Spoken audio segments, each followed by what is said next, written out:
আল্লাহ আপনাদের ভালো রাখছে, এটাও শুকরিয়া জ্ঞাপন করা লাগবে যে আমাদেরকে সুস্থ রাখছে। আসলে আল্লাহর শুকরিয়া জ্ঞাপন করে শেষ করা যাবে না। আমরা মুসলমান, আল্লাহ পাক মানুষকে সৃষ্টি করেছেন যে কোনো একটা উদ্দেশ্য করে মানুষকে সৃষ্টি করা হয়েছে, নাকি এমনি এমনি সৃষ্টি করেছে? আমরা যে ফসল ফলাইতেছি, আমরা ধান লাগাইতেছি, যে কোনো একটা উদ্দেশ্য তো আছেই। অবশ্যই। যে আমরা ধান লাগাচ্ছি, এই ধান থেকে আমরা ধান পাবো, ধান পাওয়া চাউল ভাঙে আমরা আবার সেটা ভক্ষণ করব, আবার বিক্রি করব, এটা থেকে আমরা উপার্জন করতে, এটা আমাদের একটা নির্দিষ্ট আশা আছে। কিন্তু আল্লাহ পাক আমাদেরকে সৃষ্টি করলেন, মানুষকে সৃষ্টি করলেন, একটা উদ্দেশ্য আছে। আল্লাহ পাক কোরআনে বলেছেন, ওয়া খালাকতুল জিন্না ইনসা লিয়াবুদুন, আমি মানুষ এবং জিন জাতিকে সৃষ্টি করলাম শুধু আমার ইবাদত করার জন্য। আমি মানুষ এবং জিন জাতিকে সৃষ্টি করলাম শুধু আমার ইবাদত করার জন্য।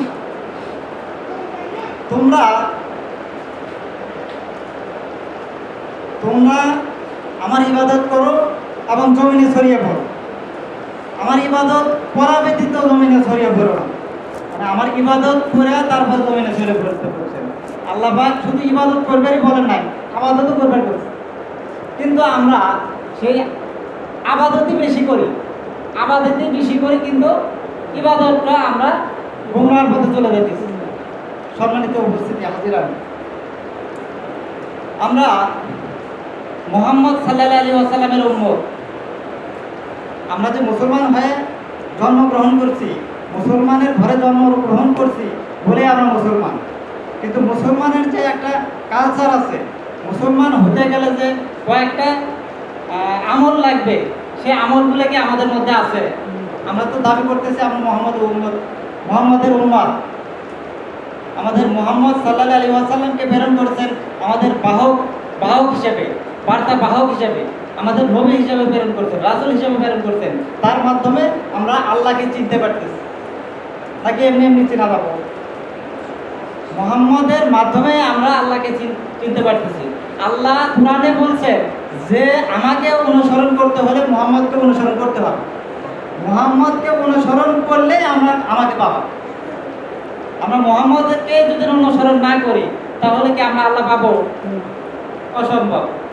সম্মানিত উপস্থিতি, মুহাম্মদ সাল্লাল্লাহু আলাইহি ওয়াসাল্লামের যেগুলো গুণ ছিল, যেগুলো হাদিস আকারে বলে গেছেন, আমাদের যেগুলো কোরআনে বলে গেছেন, মুহাম্মদ সাল্লাল্লাহু আলাইহি ওয়াসাল্লাম সেই অনুযায়ী আল্লাহর ফেরেশতার মাধ্যমে মুহাম্মদ সাল্লাল্লাহু আলাইহি ওয়াসাল্লামের প্রতি কোরআন নাযিল হয়েছে। কোরআন অনুযায়ী আমাদের দেশ চালাতে হবে, আমাদের রাষ্ট্র পরিচালনা করতে হবে। মুহাম্মদ সাল্লাল্লাহু আলাইহি ওয়াসাল্লামকে অনুসরণ করতে হবে। সম্মানিত উপস্থিতি, আমরা মুহাম্মদ সাল্লাল্লাহু আলাইহি ওয়াসাল্লামকে অনুসরণ করতেছি না, আমরা শুধু মুখে বলতেছি আমরা মুহাম্মদের উম্মত, আমরা মুহাম্মদ সাল্লাল্লাহু আলাইহি ওয়াসাল্লামের উম্মত, ঠিক আছে, কিন্তু তাকে তো অনুসরণ করতে হবে। সম্মানিত উপস্থিতি, মুহাম্মদ সাল্লাল্লাহু আলাইহি ওয়াসাল্লাম শুধু দাড়ি রাখে নাই, মুহাম্মদ সাল্লাল্লাহু আলাইহি ওয়াসাল্লাম শুধু টুপি মাথায় দিয়ে থাকে নাই, মুহাম্মদ সাল্লাল্লাহু আলাইহি ওয়াসাল্লাম শুধু খাওয়ার পর মিষ্টি পান করেন নাই। শুধু আমরা ভাবতেছি যে মুহাম্মদ সাল্লাল্লাহু আলাইহি ওয়াসাল্লাম যেটা করেছে সেটা সুন্নাত। অবশ্যই মুহাম্মদ সাল্লাল্লাহু আলাইহি ওয়াসাল্লাম যেটা করে গেছেন সেটাও সুন্নাত। মুহাম্মদ সাল্লাল্লাহু আলাইহি ওয়াসাল্লাম 27টা যুদ্ধে অংশগ্রহণ করেছেন, সেটা কি আমাদের সুন্নাত না?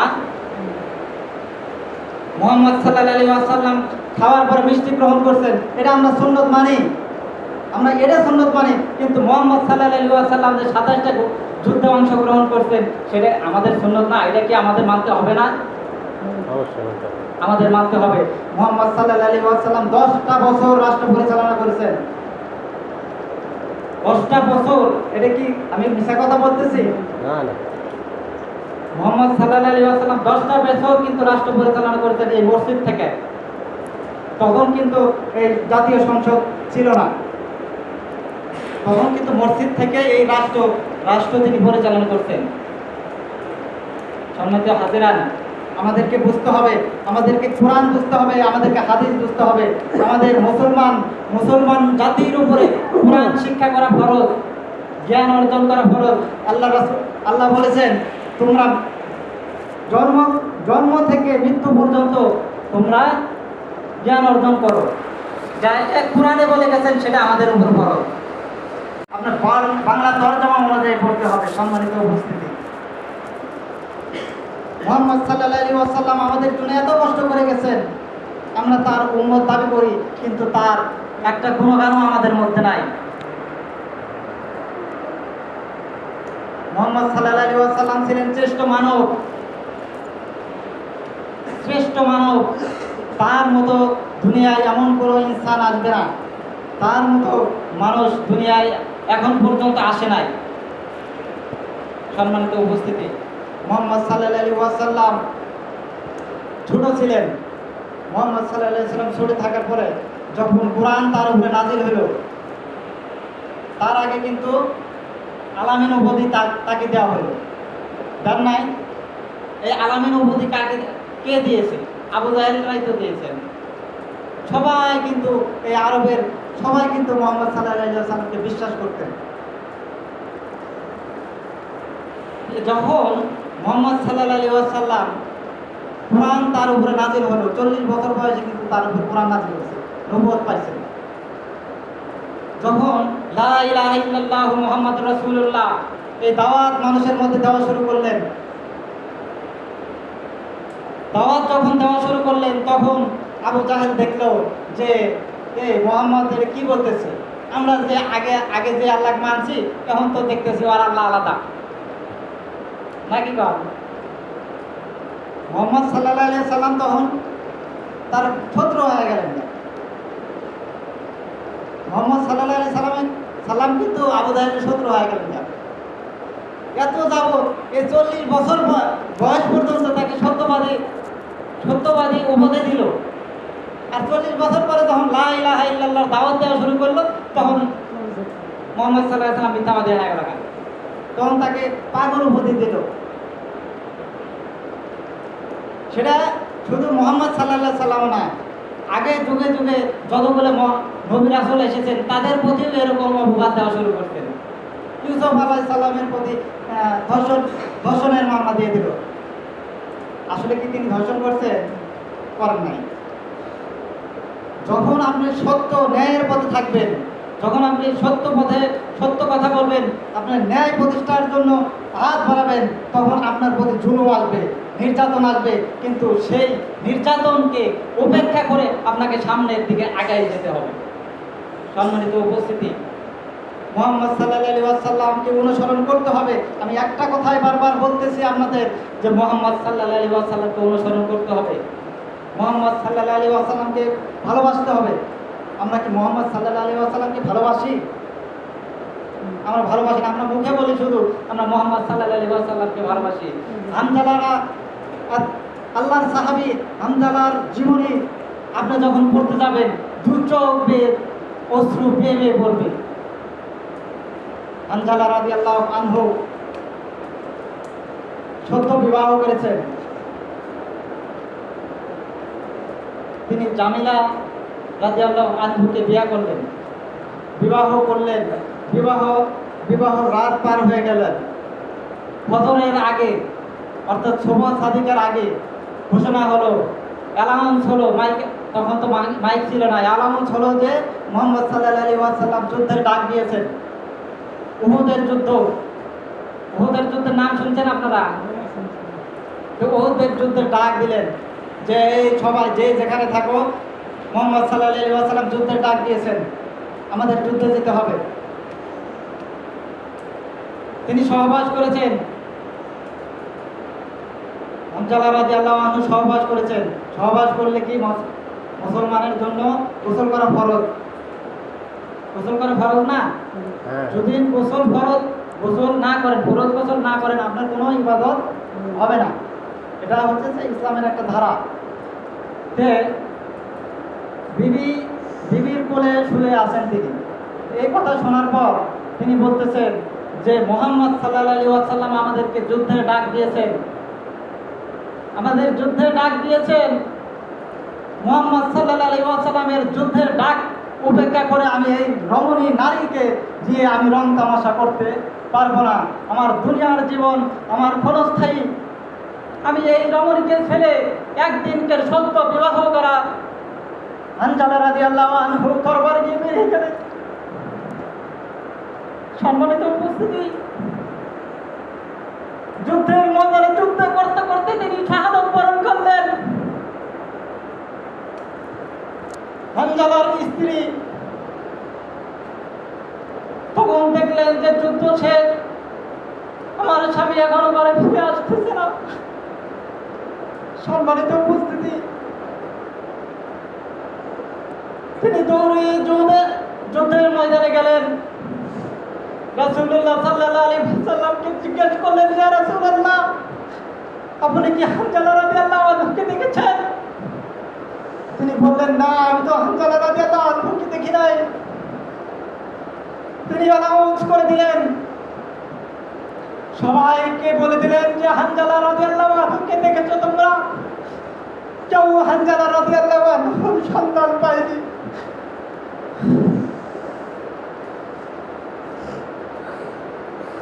অনেক খোঁজাখুঁজির পরে মাঠে ময়দানে কোথাও যুদ্ধের ময়দানে হানজালা রাদিয়াল্লাহু আনহুকে পাইলেন না। তখন জিবরাইল আলাইহিস সালাম রাসূলুল্লাহ সাল্লাল্লাহু আলাইহি ওয়াসাল্লামের কানে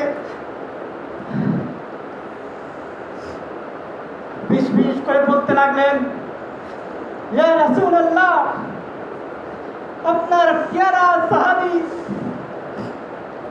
আল্লাহর উম্মত আপনাকে এত ভালোবাসে, তিনি ফরজ গোসল বাদে আপনার ডাকে যুদ্ধের ময়দানে হাজির হয়েছেন। আল্লাহ তাকে কবুল করেছেন, তাকে শহীদের তামান্না তো শহীদের সোনা পান করিয়েছেন, কিন্তু তার ফরজ গোসল আল্লাহ নিজ হাতে করাই দিবেন। সেই জন্য আল্লাহ তার রূহকে আরশে আজিমে পৌঁছায় তার গোসল সম্পাদন করতেছেন। ইয়া রাসূলুল্লাহ, তখন রাসূলুল্লাহ সাল্লাল্লাহু আলাইহি ওয়াসাল্লাম উচ্চ স্বরে সুবহানাল্লাহ বলতে লাগলেন। আল্লাহর সাহাবীরা এত ভালোবাসতেন রাসূলুল্লাহ সাল্লাল্লাহু আলাইহি ওয়াসাল্লামকে। একটা কথা, শুধু একটা কথাই বলেছেন যে যুদ্ধের ময়দানে সবাইকে উপস্থিত হতে হবে। আর আমরাও সেই উম্মত। সম্মানিত উপস্থিতি, আমরাও সেই উম্মত, আমরাও তো মুহাম্মাদের উম্মত, আমরাও তো মুহাম্মদ সাল্লাল্লাহু আলাইহি ওয়াসাল্লামকে ভালোবাসি। আজ মুহাম্মদ সাল্লাল্লাহু আলাইহি ওয়াসাল্লামের রেখে যাওয়া কুরআন, মুহাম্মদ সাল্লাল্লাহু আলাইহি ওয়াসাল্লামের রেখে যাওয়া হাদিস অনুযায়ী আমরা চলতেছি না। মুহাম্মদ সাল্লাল্লাহু আলাইহি ওয়াসাল্লামের রেখে যাওয়া কুরআন মাজিদ, আল্লাহর রাসূল 10টি বছর কুরআন দিয়ে রাষ্ট্র পরিচালনা করেছেন। রাসূলুল্লাহ সাল্লাল্লাহু আলাইহি ওয়াসাল্লামের পরে আবু বকর দায়িত্ব পালন করলেন, খেলাফতের দায়িত্ব পালন করলেন। আবু বকরের পরে ওমর আসলেন, উসমান আসলেন, আলী রাদিয়াল্লাহু আসলেন। তারাও কিন্তু ওই ধারা অনুযায়ী কোরআন, আল্লাহর রাসূলের রেখে যাওয়া কোরআন অনুযায়ী সংসদে পাশ করেছেন, কোরআন আনা যায় দেশ চালিয়েছেন। সম্মানিত উপস্থিতি, আমি আপনাদের একটাই কথা বলতে চাই, মুহাম্মাদের কোরআন আর আমাদের কোরআন কি পার্থক্য আছে? মুহাম্মদ সাল্লাল্লাহু আলাইহি ওয়াসাল্লামের কোরআনে যদি থাকে রাষ্ট্র ক্ষমতায় গেলে রাষ্ট্র পরিচালনা করতে হবে কোরআন দিয়ে, আর সেই কোরআনই আমরা পড়তেছি, কিন্তু কোরআন দিয়ে যে রাষ্ট্র পরিচালনা করতে হবে আমরা সেই দিকে ধাবিত হচ্ছি না। সম্মানিত উপস্থিতি, আমাদের সবাইকে হাসরের ময়দানে উপস্থিত হতে হবে। হাসরের ময়দানে উপস্থিত হতে হবে সবাইকে। মজলুম যত নেতা খেতা যত যাই আছে সাধারণ মানুষ সবাইকে হাসরের ময়দানে উপস্থিত হতে হবে, হিসাব বিকাশ হবে। তখন আল্লাহ পাক বলবেন যে আমি তোমাদেরকে সংবিধান দিয়েছিলাম, যে সংবিধান দিয়েছিলাম সেই সংবিধান অনুযায়ী কি দেশ চালিয়েছো? আপনারা বুকে হাত দিয়ে বলতে পারবেন যে আমরা এই অ্যানসার দিতে পারবো আল্লাহর সামনে? সম্মানিত উপস্থিতি, রাসূলুল্লাহ সাল্লাল্লাহু আলাইহি ওয়াসাল্লাম নবুয়তের আগে হিলফুল ফুজল সংগঠন করেছেন। আমরা কি জানি সেটা? আমাদেরকে সংগঠন করতে হবে। আমাদের সংগঠন করা ফরজ।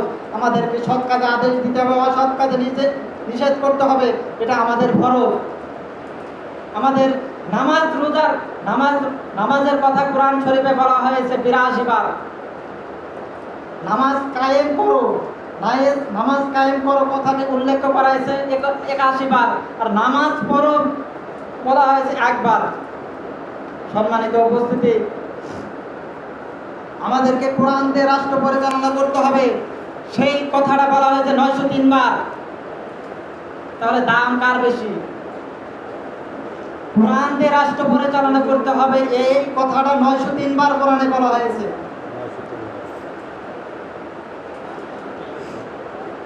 কোরআন দিয়ে বিচার কার্য পরিচালনা করতে হবে। কোরআন দিয়ে কি আমরা বিচার কার্য পরিচালনা করি না? সম্মানিত উপস্থিতি, আমরা 52 বছর হলে আমরা বাংলাদেশ স্বাধীন করেছি। বাংলাদেশ স্বাধীন হওয়ার বছর কয়টা? 1971 থেকে 2025 সাল। 52 বছর হলে আমরা বাংলাদেশ স্বাধীন করছি। কিন্তু বাংলাদেশ যে 52 বছর হলে স্বাধীন করছে, আমরা মুসলিম রাষ্ট্র, মুসলিম যে আমরা রাষ্ট্র পরিচালনা করতেছি, আমরা তো মুখে পরিচালনা করতেছি, কিন্তু 52 বছর হলে কি রাষ্ট্র? আমাদের সংবিধান কি কোরআন আছে? সুর এবং সুন্নিকে আমাদের কোরআনে বলা হয়েছে, সুর এবং সুন্নি ধরা পড়লে হাত কেটে দিতে হবে। সেই বিচার কার্যকে আমরা ফয়সালা করতে পারতেছি না। সেই ফয়সালা করতে পারবো আমরা যদি সংসদে পাস হয়। 52 বছর হলে বাংলাদেশ স্বাধীন হয়েছে। আমরা ডাক্তার আবুল কালামের লেখা সংবিধান অনুযায়ী আমরা দেশ পরিচালনা করতেছি। কিন্তু আল্লাহ পাক নিজে কোরআন সংবিধান দিয়েছেন, সেই সংবিধান বাতিল করে মানুষের মন গড়া সংবিধান নিয়ে আমরা দেশ পরিচালনা করতেছি। আর আমরা মুখে বলতেছি যে আমরা রাষ্ট্র পরিচালনা করতেছি ইসলাম। আবার 99% মুসলমান বাংলাদেশ, মুসলমানের দেশ বাংলাদেশ, কিন্তু আমাদের রাষ্ট্র পরিচালনা করতে হবে কোরআন দিয়ে।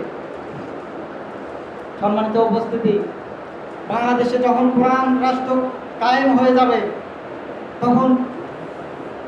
যখন আপনি চোর ধরবেন, চোর ধরলে যখন তার হাত কেটে দিবেন, সেই চোরকে আর ভবিষ্যতে চুরি করবে না। আপনার জিনার শাস্তি আল্লাহ পাক কোরআনে উল্লেখ করেছেন। জিনার শাস্তি যদি অবিবাহিত ছেলে এবং পুরুষ জিনা করে, তাহলে তাদেরকে 101টা ব্যথা আঘাত করতে হবে। আর যদি বিবাহিত পুরুষ এবং মহিলা জিনা করে, তাহলে তাদেরকে কোমর পর্যন্ত মাটিতে পুঁতে পাথর নিক্ষেপ করতে করতে তাকে দুনিয়া থেকে বিদায় করতে হবে। সেই বিচার কার্য কি আমরা পরিচালনা করতে পারতেছি না? আমরা কি জন্য পারতেছি না? আমাদের সংবিধান, কোরআন বাংলাদেশের রাষ্ট্র পরিচালনা ক্ষমতায় সংবিধানে নাই।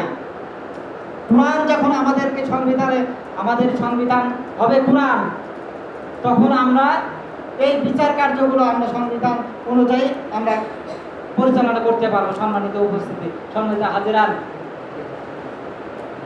রাসূলুল্লাহ সাল্লাল্লাহু আলাইহি ওয়াসাল্লাম 10 বছর কিন্তু রাষ্ট্র পরিচালনা করেছেন কোরআন দিয়ে।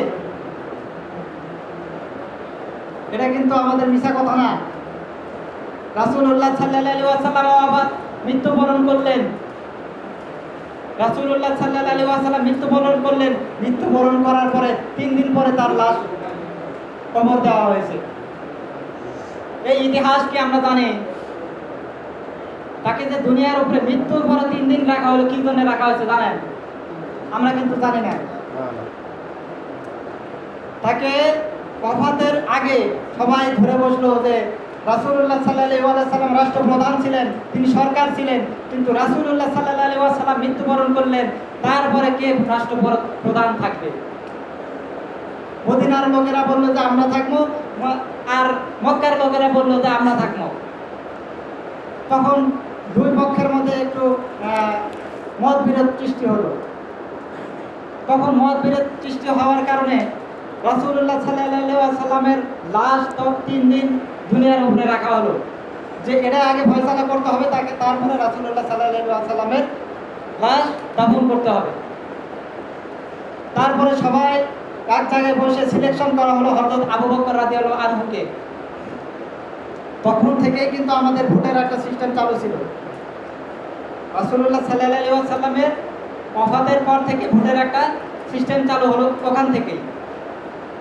রাসূলুল্লাহ সাল্লাল্লাহু আলাইহি সাল্লামের ওয়াফাতের পরে আবু বকর রাদিয়াল্লাহু আনহু রাষ্ট্র পরিচালনা করলেন, তারপরে ওমর করলেন, ওসমান করলেন, আলী রাদিয়াল্লাহু আনহু করলেন।